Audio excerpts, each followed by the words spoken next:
गंगा नदी से व्यवस्थित यमुना का संगम होता है। दोनों अश्विनी कुमार देवताओं के वैद्य हैं, जिनकी विद्या से ही वेद्यगण भूमि पर अपना जीवन निर्वाह करते हैं।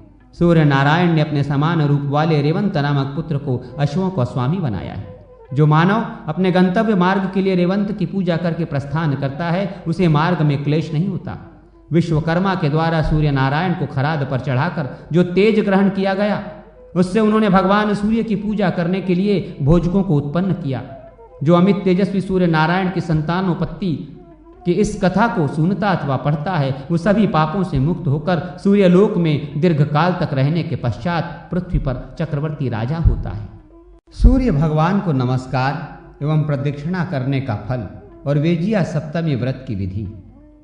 देवर्षि नारद ने कहा, साम, अब मैं आपको भगवान सूर्य नारायण के पूजन, उनके निमित्त दिए गए दान तथा उनको किए गए प्रणाम एवं प्रदक्षिणा के फल के विषय में दिंडी और ब्रह्मा जी का संवाद सुना रहा हूं। आप ध्यान से सुने।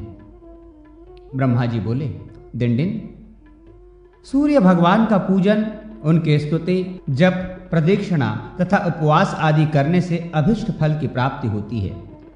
सूर्य नारायण को नम्र होकर प्रणाम करने के लिए भूमि पर जैसे ही सिर का स्पर्श होता है, वैसे ही तत्काल सभी पातक नष्ट हो जाते हैं। जो मनुष्य भक्ति पूर्वक सूर्य नारायण की प्रदक्षिणा करता है, उसे सप्तदीपा वसुमती की प्रदक्षिणा का फल प्राप्त हो जाता है और वो समस्त रोगों से मुक्त होकर अंत समय में सूर्य लोक को प्राप्त करता है।